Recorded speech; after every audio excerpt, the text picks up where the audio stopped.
DPR, DPRD provinsi atau DPRD kabupaten itu tidak diatur. Oh, tidak diatur, Pak. Tidak diatur harus berapa periode, tidak. Pemilihan umum tahun 2024 ini sesuai dengan Bapak tadi kan pendaftaran partai, Pak. Ya. Sebanyak 18 partai. Yang sudah Apakah ditetapkan. ada partai baru yang bergabung? Untuk honor KPPS itu sudah ditingkatkan dibandingkan tahun 2019.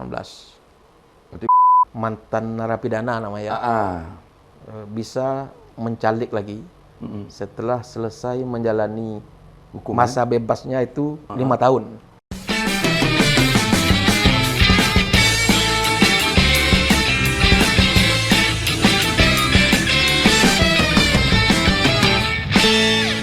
Assalamualaikum warahmatullahi wabarakatuh. Dalam program Bebual, cakap engkau, cakap aku. Nah, pada saat yang berbahagia ini, di sesi yang berbahagia ini, kita bersua kembali tentunya dalam Bebual. Nah, di acara ataupun di sesi Bebual ini, kita sudah hadir seorang narasumber dari Komisi Pemilihan Umum Kabupaten Pelalawan. Apa kabar Pak Wan Kardiwandi? Alhamdulillah sehat. Sehat Pak ya? Sehat Pak ya? Alhamdulillah. Alhamdulillah sehat. Baik, tentunya di dalam Komisi Pemilihan Umum atau KPU, apa saja yang sudah atau yang dipersiapkan KPU dalam menyambut pemilihan umum ini? Karena tahun 2024 ini nggak lama lagi nih Pak. Iya. Silakan Pak.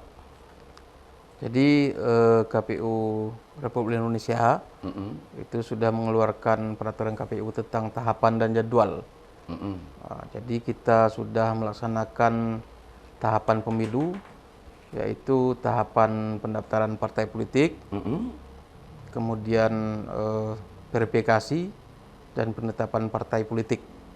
Yang mana penetapan partai politik itu sudah dilaksanakan pada tanggal 14 Desember 2022. Ada 18 partai politik yang sudah ditetapkan yang menjadi peserta pemilu nanti 2024. Kemudian tahapan yang sudah kita laksanakan juga adalah pembentukan badan ad hoc, namanya Panitia Pemilihan Kecamatan yang bertugas di tingkat kecamatan.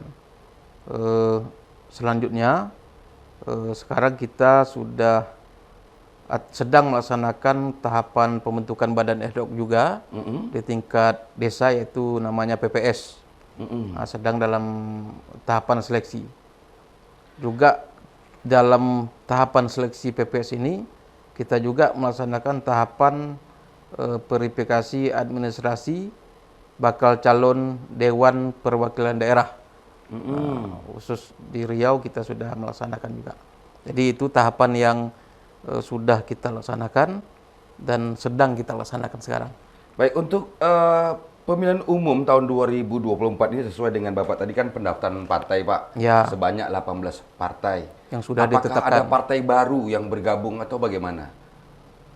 Ada partai peserta pemilu tahun 2019. Kemudian ada juga partai yang baru bergabung dan ditetapkan menjadi peserta pemilu tahun 2024. Baik. Berarti memang ada penambahan partai baru di tahun 2024 ini Pak ya? Iya. Dari sebelumnya?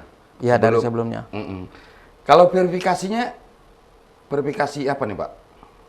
Tadi Bapak menyebutkan verifikasi partai politik kan sudah ditetapkan. Sekarang verifikasi administrasi bakal calon Dewan Perwakilan Daerah.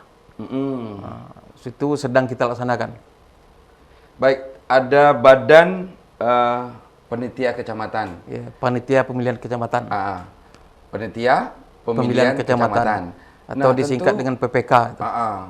Kita langsung saja Pak, karena kalau kita flashback pemilu yang sebelum-sebelumnya ada kejadian-kejadian yang sampai merenggut nyawa. Nah, ini kan ada penerimaan calon itu tadi Pak, pengawas desa tadi itu.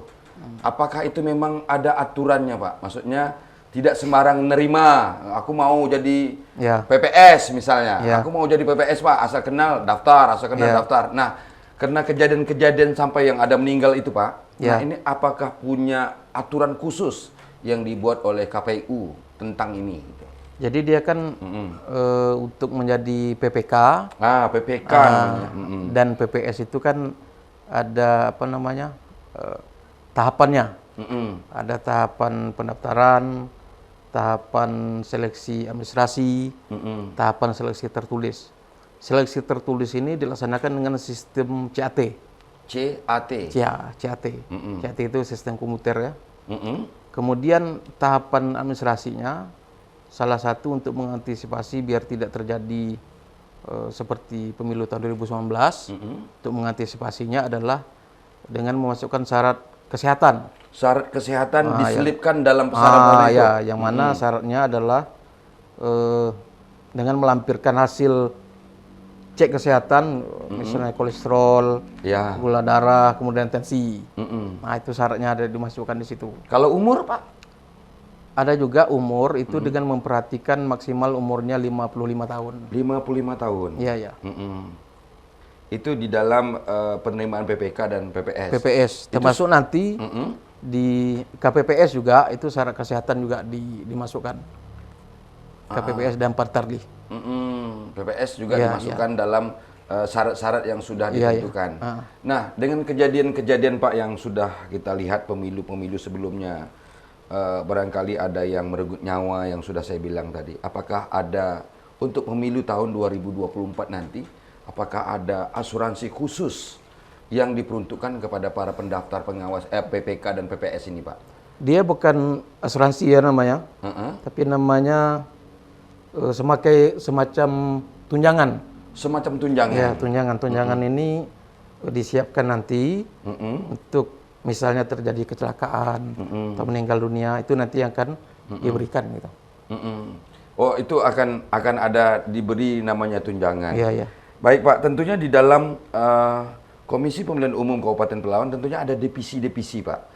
Kalau saya boleh tahu apa saja divisi yang ada di KPU Pelalawan dan kerjanya, fungsinya Pak. Gitu. Jadi ada 5 divisi ya. Pertama divisi Keuangan Umum dan Logistik, itu saya sendiri. Kemudian divisi Teknis dan Penyelenggaraan. Selanjutnya divisi Hukum Pengawasan. Ada divisi Perencanaan Data dan Informasi. Dan ada divisi SDM dan Partisipasi Masyarakat. Nah, ada 5 divisi. Nah, kalau untuk kegiatan yang dilakukan untuk calon PPK dan PPS ini, itu divisi mana yang bekerja tuh Pak? Di dalam 5 divisi ini? Ya. Apakah dia memang saling bekerja sama, tapi ada... Untuk pembentukan badan ad hoc namanya, PPK dan PPS itu divisi SDM. Divisi SDM yang akan mengerjakannya. Itu bekerja, tapi dalam divisi yang lain tetap ada koordinasi. Kita kan dalam mengambil keputusan di KPU itu ada namanya rapat pleno. Rapat pleno. Rapat pleno. Rapat pleno, dan itu tentunya nanti dikoordinasi di masing-masing divisi yang ada di KPU Kabupaten Pelalawan Pak.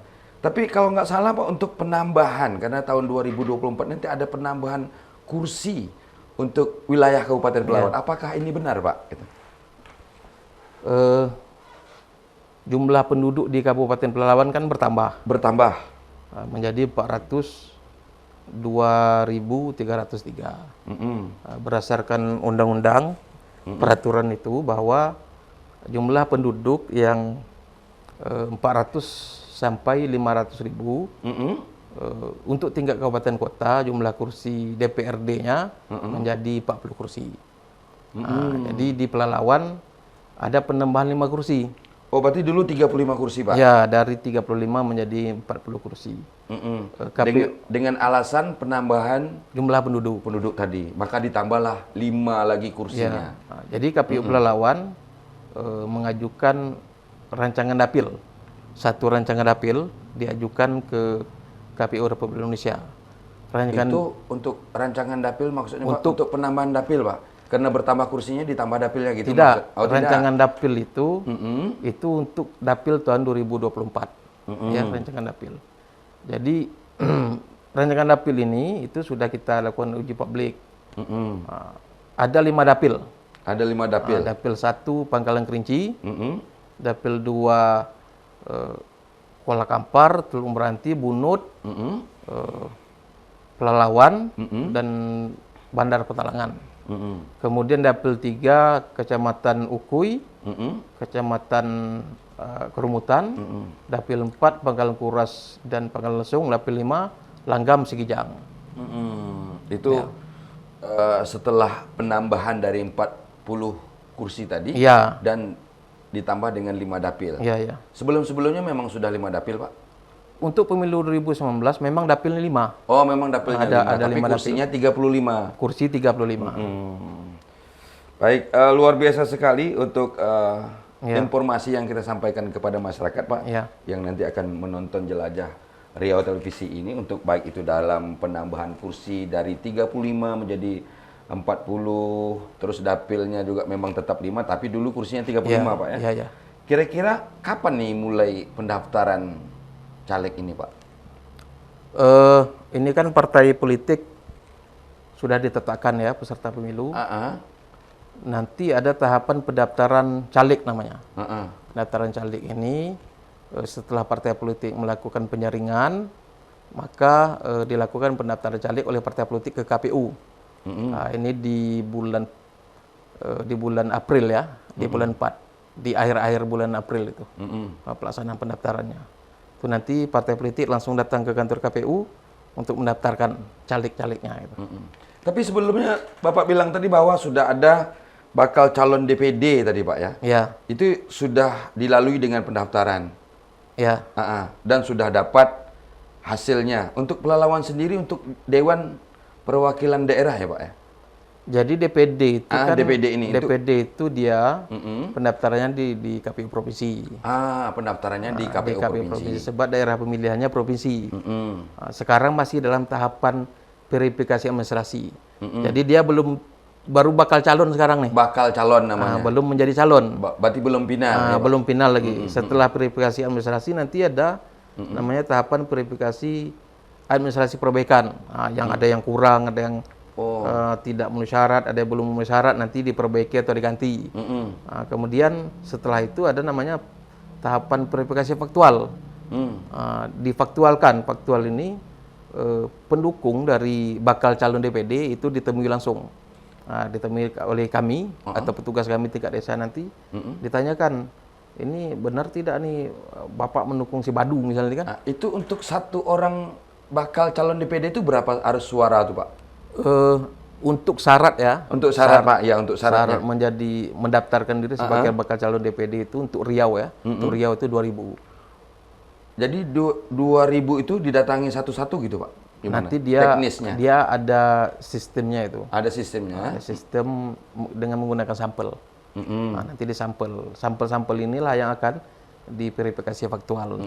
Barangkali ada yang menyalah di dalam pendataan, baru memang betul-betul datang ke rumah, Pak ya. Tapi kalau dengan sistem barangkali dilihat KTP misalnya, dilihat dengan KTP, dilihat betul fotonya. Tapi kalau ada yang menyalah di data, mungkin apakah yang tidak sesuai aturan itu datang ke rumah, saya rasa kalau seandainya 2.000 para pengawas datang ke rumah, bukan waktu yang sebentar, Pak, untuk melaksanakan itu.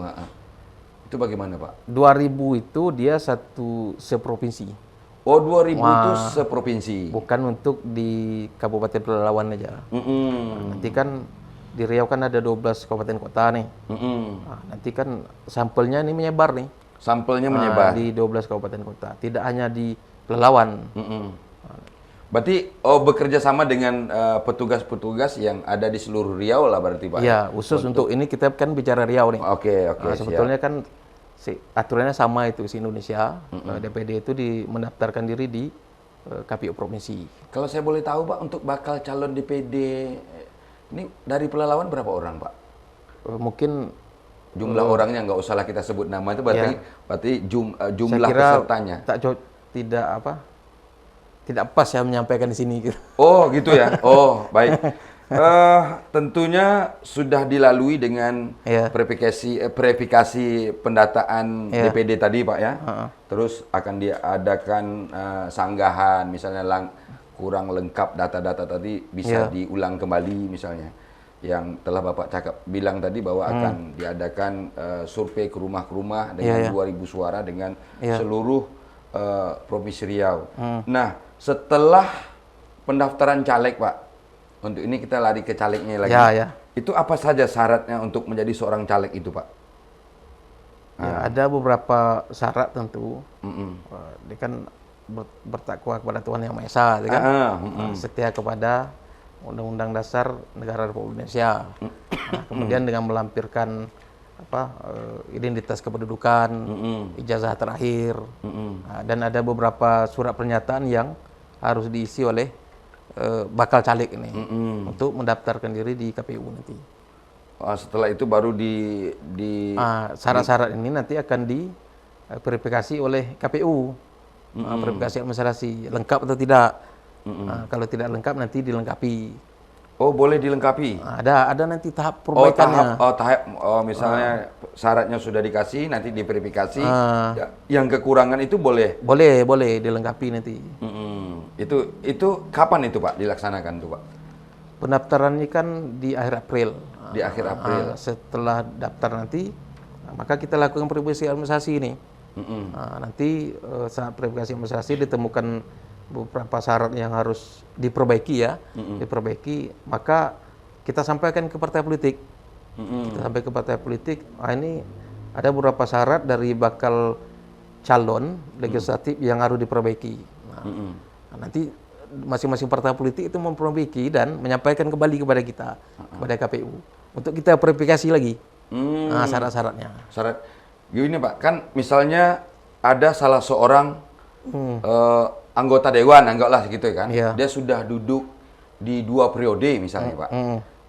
Apakah di periode ini dia boleh duduk di kabupaten atau dia harus berpindah ke provinsi, Pak? Itu jalurnya bagaimana, Pak? Jadi untuk aturan periode itu kan aturan periode ya. Untuk anggota DPRD itu kan DPR ya, DPRD provinsi atau DPRD kabupaten itu tidak diatur. Oh, tidak diatur, Pak. Tidak diatur harus berapa periode, tidak. Mungkin itu ada di mekanisme partai lah yang mengaturnya. Kalau untuk di kita sebagai KPU tidak mengatur itu. Oh, tidak ada mengatur itu. Misalnya dalam satu partai A misalnya, boleh aja dia 3 periode gitu. Ya, bisa saja. Bisa saja. Berarti di dalam KPU tidak ada aturan seperti itu. Tidak, yang mengatur itu mungkin di mekanisme partai masing-masing. Oh, berarti kalau seandainya dia ingin naik kelas lah ibaratnya, dia mau menjadi DPRD Provinsi Riau, dia harus naik kelas. Nah, dan tentu banyak sekali Pak bakal caleg baru gitu. Bakal caleg baru yang lahir, yang barangkali data yang sudah tersimpan di KPU misalnya dengan caleg-caleg yang lama misalkan Pak, tentu kan banyak sekali bakal caleg-caleg yang baru yang akan bergabung di pemilihan umum tahun 2024 ini. Nah, itu verifikasinya sama Pak dengan ketentuan yang sudah-sudah? Ya, aturannya sama sesuai dengan undang-undang. Dan nanti KPU Republik Indonesia itu akan menerbitkan peraturan KPU tentang pendaftaran calon legislatif. Nanti akan ada aturannya. Yang jelas aturan ini tetap berpedoman kepada Undang-Undang Pemilu, Undang-Undang Nomor 7 Tahun 2017. Oh, baik. Ini Pak, kadang ada saya dengar dari namanya cerita-cerita bobo-boal kedai kopi gitu kan Pak. Misalnya orang yang sudah pernah terjerat hukum misalnya, dia ingin lagi gitu. Itu bagaimana Pak? Apakah sudah ada aturan baru yang boleh itu? Misalnya saya sendiri saya udah menjadi tersangka misalnya kayak gitu Pak. Apakah saya boleh lagi mencaleg gitu Pak? Apakah udah ada aturan sedemikian gitu? Jadi kan Mahkamah Konstitusi terkait ini telah mengeluarkan keputusan ya, putusan Pak. Mengeluarkan putusan terkait ini yang mantan narapidana namanya bisa mencalik lagi setelah selesai menjalani masa bebasnya itu 5 tahun. Oh, misalnya gini, ada yang baru bebas tahun ini, tahun 2023, jadi dia harus menunggu 5 tahun lagi untuk bisa menjadi caleg. Berarti kita hitung saja dari 2003 berarti 2029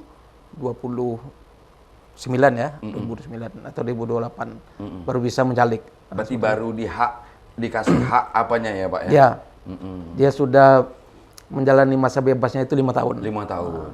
Itu putusan MK ya. Putusan MK. Berarti tetap boleh, tapi dengan dasar harus menjalankan 5 tahun Ya. setelah dia keluar Ya. dari masa tahanan, Ya, misalnya ya. kayak gitu, Pak. Baik, tentunya ada surat suara nih, Pak. Kira-kira berapa jenis surat suara yang akan kita temukan di pemilu tahun 2024 ini, Pak? Silakan, Pak. Ya, untuk jenis surat suara, Mm-mm. ini kan sebetulnya sama dengan pemilu 2019. Mm-mm.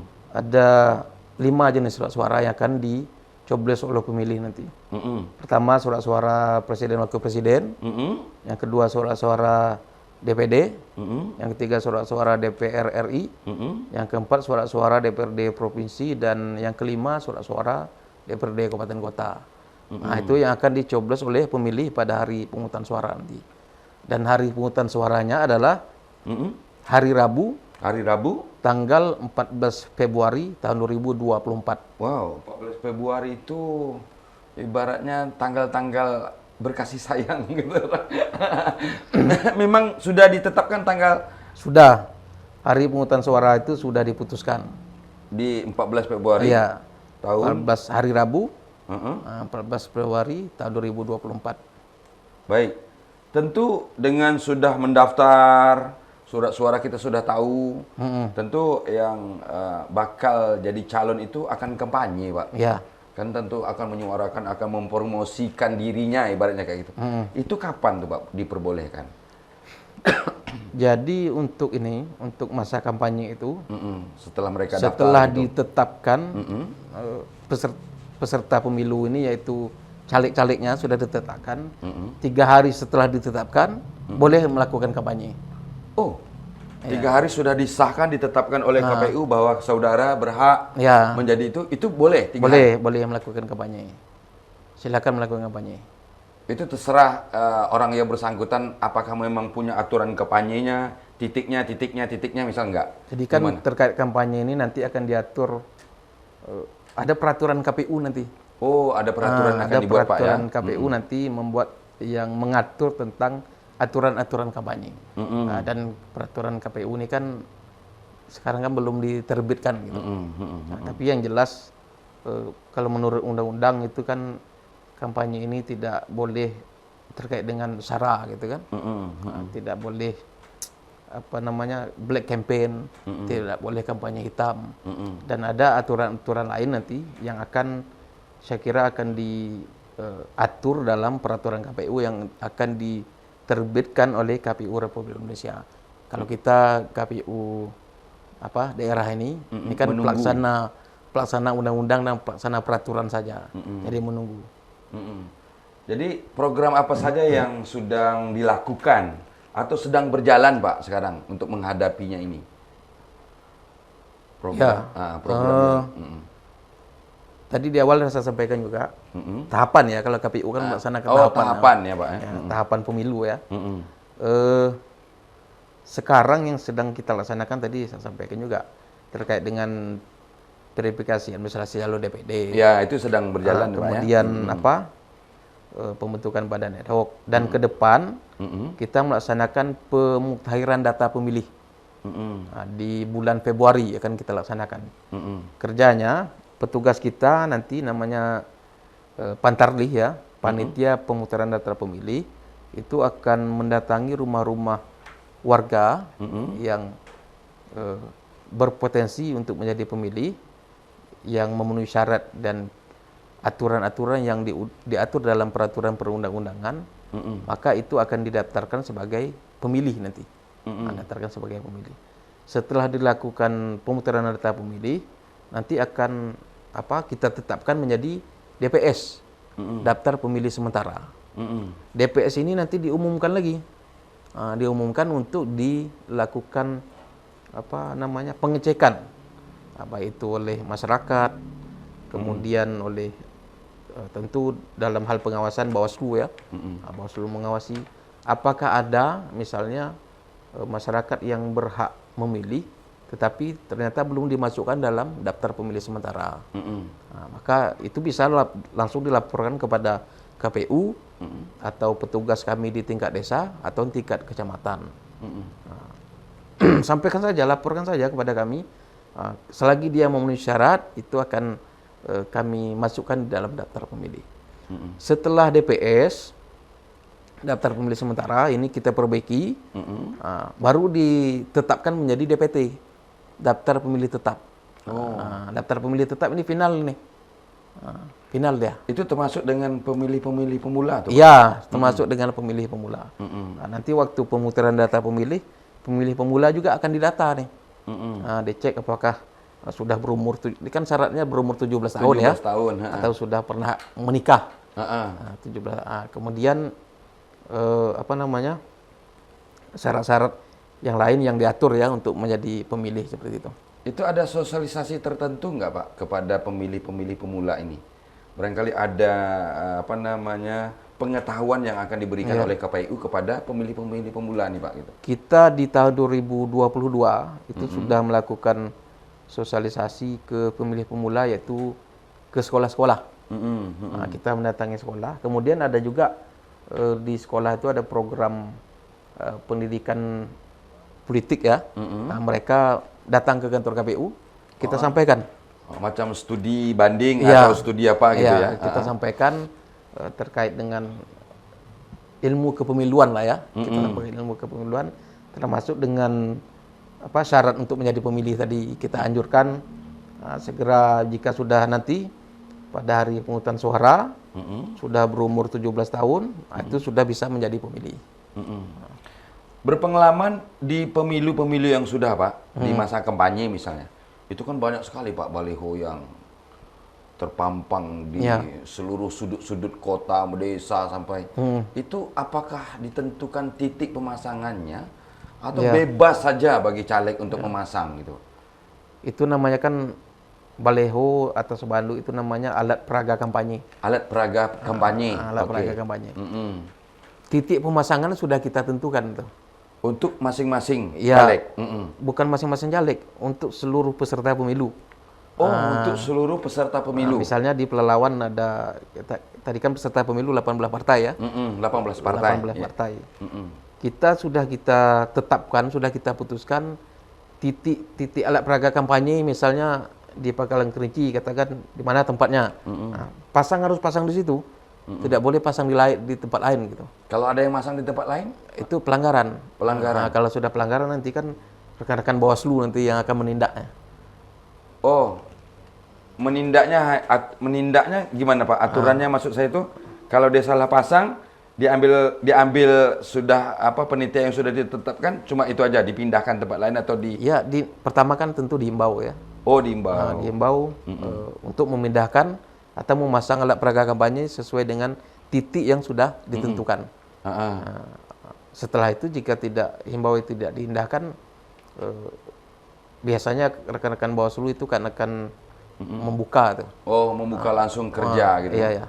Akan dibukanya alat peraga kampanye gitu. Itu ada masa nggak Pak? Masa kampanye mulai dari alat peraga kampanye tadi, memang ada durasi waktu lah misalnya. Ada waktunya. Waktu ditentukan nanti, itu tentu nanti ada peraturan khusus pula nanti tuh. Ada aturan nanti. Aturan, kalau sudah ada aturan nanti itu akan kita sampaikan kepada peserta pemilu nanti. Berapa titiknya di mana, kemudian berapa hari gitu kan. Nanti akan kita sampaikan dengan peserta pemilu.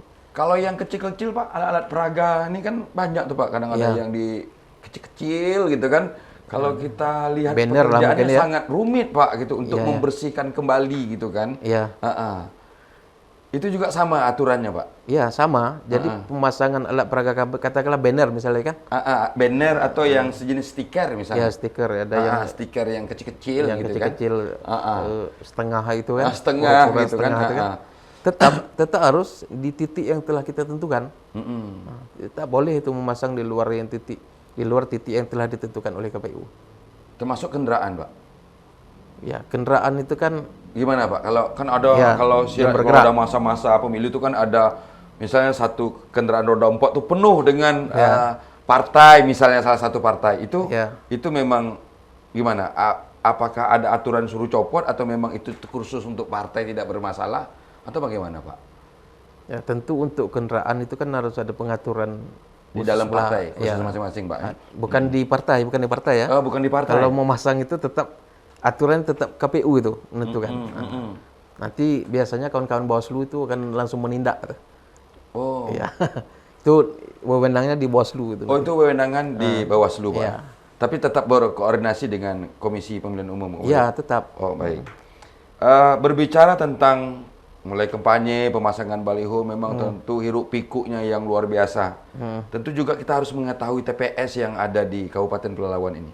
Kalau untuk tahun 2024, jumlahnya karena kursinya tambah, berarti otomatis bertambah, Pak. Kira-kira berapa TPS? Kita sekarang kan baru bisa mengestimasikan ya. Iya, boleh Pak, siap. Tapi ini kan belum final sebab Belum final. belum dilakukan pemutaran data pemilih. Kita mengestimasikan untuk pemilu tahun 2024 TPS di Kabupaten Pelalawan itu 1.200. 1.200 TPS. 1.200 TPS. Nah, itu baru kita estimasikan. Nah, finalnya nanti kan setelah DPT, daftar pemilih tetap itu ditetapkan nanti di bulan Juni. Itu 1.200 TPS. Jadi di 5 dapil tadi. Ya, di 12 kecamatan. Di 12 kecamatan. 1.200 berapa tadi, Pak? 1.200. 1.200. Nah, tentu sebanyak itu tempat pemilihan suara atau TPS, tentu ada macam pengawas itu, Pak ya. Itu, Ya, kalau KPU namanya bukan pengawas ya. kalau KPU bukan pengawas namanya, Pak. Petugas KPPS namanya. Petugas KPPS. KPPS. Kelompok penyelenggara pemungutan suara. Pemungutan suara. Nah, KPPS. Oke. Itu berapa orang, Pak? Ada 7 orang. Nah, ditambah 2 linmas. Oh. 2 7 orang ditambah 2 berarti 9. Duanya untuk ini yang linmas. menjaga pintu masuk. Satu lagi yang menjaga pintu keluar di Itu TPS itu. Ini sudah dilaksanakan penerimaan, Pak, untuk KPPS ini? Belum. Kalau KPPS ini penerimaannya sudah mendekati hari pemungutan suara. Oh. KPPS. Itu Sebab tugasnya kan itu pada hari pemungutan suara saja. Itu renggang waktunya kapan tuh, Pak? Maksudnya seminggu sebelum? Bukan. Itu kita perkirakan sebulan sebelum hari pemungutan suara. Nanti kan biar ada sebelum itu ada namanya bimbingan teknis. Bimbingan teknis yang dilakukan oleh KPU kepada KPPS tadi. Itu diberikan bimbingan teknis. Itu syaratnya sama dengan yang tadi, Pak, ada PPS dan Iya. syaratnya, karena yang kembali kita ke flashback tadi kan, yang banyak terjadinya musibah ini kan petugas KPPS ini Ya. kan, Pak, gitu. Itu tetap ada syarat kesehatan. Oh, tetap Melampirkan hasil pemeriksaan kesehatan. Nah, ada syaratnya nanti. ada syaratnya Nah, ya. dan umur ya. Umur. Memperhatikan umur maksimal 55 tahun. Maksimal 55 tahun. Juga diperhatikan itu. Kira-kira apa penyebabnya, Pak? Kalau kita boleh flashback bercerita di masa lalu, kenapa bisa terjadi? Apakah umur tadi atau terlalu membludaknya suara atau terlalu diporsil tenaga? Itu apa penyebabnya gitu, Pak? Kalau kita biar semangat nih, Pak, kawan-kawan, nanti ada sisi traumanya, Pak, gitu kan? Kalau tidak kita bercerita sama Pak Wan, nanti orang KPPS, aduh, kemarin kejadian sampai berapa orang kan gitu. Nah, barangkali dengan apa yang telah Bapak bilang, ada tunjangan, terus persyaratan kesehatannya, berarti tidak sembarangan orang. Nah, kalau kita ke flashback aja nih, Pak. Jadi kan untuk kejadian 2019 ya, mungkin itu di luar Pelalawan lah. Nah, di luar Pelalawan, kejadian kan banyak di. Kalau di Pelalawan sehat-sehat semua. Insya Allah di Pelalawan waktu itu mungkin tidak ada kejadian seperti Tidak itu. ada. Mungkin karena faktor kesehatan. Makanya KPU sekarang memasukkan syarat hasil pemeriksaan kesehatan. Kemudian faktor umur. Kemudian KPU sekarang membuat syarat memperhatikan umur ya, maksimal 55 tahun. Kemudian beban kerja ya. Beban kerja. KPU juga sudah merancang untuk lebih meminimal penggunaan formulir-formulir yang harus diisi oleh petugas KPPS tadi di tingkat TPS. Maka itulah yang langkah-langkah yang dilakukan oleh KPU gitu. Kemudian jika terjadi, tadi saya sampaikan juga, kita kan ada tunjangan itu. Tunjangan kecelakaan atau apalah namanya, mudah-mudahan tidak terjadi ya. Mudah-mudahan. Dan sekarang juga untuk honor KPPS itu sudah ditingkatkan dibandingkan tahun 2019. Berarti bolehlah mendaftar.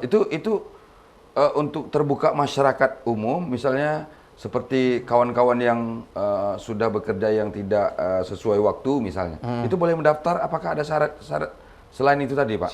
Silakan seluruh masyarakat Kabupaten Pelalawan ini nanti untuk mendaftar sebagai KPPS. Kita undang lah, silakan mendaftar sebagai KPPS. Itu pekerjaan berapa hari, Pak? Pekerjaannya 1 hari. 1 hari, tapi sebelumnya kan direkrut itu kan rentang waktunya hampir ada sebulan. ada proses rekrut, ada proses pendaftaran ya, kita lihat administrasinya lengkap atau tidak. Setelah ditetapkan, kemudian kita berikan bimbingan teknis. Setelah itu baru melaksanakan tugas di hari pemungutan suara. Hanya di hari pemungutan suara. Hari Dan pemungutan gaji suara pun dibayar 1 hari untuk pemungutan suara itu, Pak? Ya. Oh ya, untuk KPPS maksud saya, Ya, Pak? ya, untuk KPPS. Jadi sebelum itu tidak dianggap sebagai dia tergabung dalam KPPS, tapi untuk verifikasi dan sosialisasi kepada KPPS tadi, terus gajinya hanya 1 hari yang pelaksanaan pemilu itu saja, kan, Pak? Ya. Terima kasih, Pak. Tentunya ini kita cerita tentang pengalaman-pengalaman yang terjadi, walaupun Bapak bilang tadi memang Pelalawan tidak pernah terjadi hal demikian. Memang ini jauh nih, Pak, jaraknya untuk yang kalau kita bercerita masalah namanya surat suara tadi kan ada pencetakan itu, Pak ya. Kan dicetak tuh kan surat suara tuh. Itu biasanya cetaknya di mana tuh, Pak? Ya, untuk surat suara kalau surat suara itu kan dicetak tuh biasanya. Ya, itu namanya logistik pemilu ya. Logistik pemilu namanya, logistik, Pak. Logistik pemilu itu ada surat suara, kotak suara, bilik suara, formulir-formulir, tinta, paku, itu kan logistik pemilu itu. Nah, jadi kalau kalau di KPU itu dengan sistem pengadaannya kan e-katalog itu. E-katalog. Ya, e-katalog pengadaannya itu ranahnya sebetulnya di KPU RI gitu. Oh, di KPU pusat, Pak, untuk melakukan logistik itu. Ya. Tentunya kan itu masih jauh memang, Pak.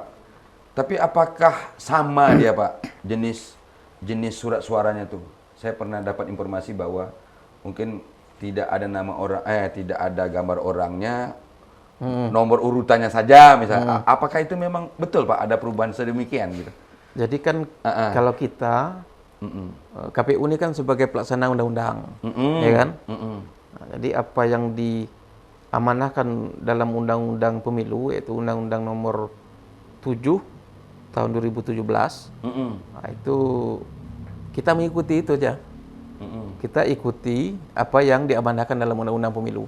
Nah, kalau sekarang KPU seperti itu. Kita pelaksana undang-undang. Apa yang diamanahkan di undang-undang pemilu itu yang kita laksanakan. Baik, berarti masih tetap berajukan kepada KPU pusat ya, Pak? Kepada undang-undang pemilu. Oh, pada undang pemilu. Baik. Barangkali memang waktunya masih jauh, Pak. Tapi kalau kita jalani 2023 ini sudah berjalan gitu. Ya. Dan tak terasa nanti akan sampai pada tanggal 14 Februari 2024 kita melaksanakan pemilu itu. Barangkali ada harapan yang ingin Bapak sampaikan kepada seluruh masyarakat Kabupaten Pelalawan. Silakan, Pak. Jadi pertama, untuk mensukseskan pemilu itu tidak hanya bisa dilaksanakan atau disukseskan oleh KPU saja. Betul. KPU berharap kepada seluruh lapisan masyarakat, tokoh agama, tokoh pemuda, tokoh adat, dan seluruh stakeholder, termasuk partai politik, untuk sama-sama mensukseskan pemilu tahun 2024 ini. Nah, jadi dengan sama-sama mensukseskan, tentu dengan suksesnya pemilu 2024, maka kebahagiaan sukses itu akan dirasakan bersama-sama juga. Betul, seluruh rakyat Indonesia, bukan hanya Kabupaten Pelalawan ya. Nah, sebab Ketua KPU Republik Indonesia, Pak Hasyim Asyari, menyampaikan bahwa pemilu itu adalah musyawarah besar rakyat Indonesia. Baik. Barangkali ada temanya, Pak. Kalau dulu saya pernah sejuk, katanya apa ya? Pelalawan sejuk. Nah, untuk pelalawan sendiri apakah ada tema? Itu kan di pilkada ya. Oh, itu di pilkada ya? Oh, beda lagi ya. Beda, Pilkada ini- masih jauh, Pak. Kalau saya boleh tahu, pilkada kapan, Pak? Sebelum kita closing ini. Pilkada bulan November 2024. Masih ada nafas untuk KPU untuk bekerja lagi. Baik, Pak. Barangkali ada lagi yang ingin Bapak sampaikan di harapannya kepada seluruh masyarakat Kabupaten Pelalawan? Harapan selanjutnya adalah datang ke TPS pada hari Rabu 14 Februari tahun 2024. Gunakan hak pilih Anda. Jangan sampai tidak menggunakan, Pak. Jangan Sayang sampai sekali. ya. Baik, terima kasih kami ucapkan kepada Bapak Wan Kardiwandi Ya. yang sudah hadir di Jelajah Riau Televisi. Mudah-mudahan apa yang kita bualkan, Pak, pada sesi ini dengan tema Cakap Engkau Cakap Aku ini sangat bermanfaat bagi seluruh masyarakat yang ada di Kabupaten Pelalawan. Terima kasih sekali lagi, Pak. Ya, Assalamualaikum warahmatullahi wabarakatuh.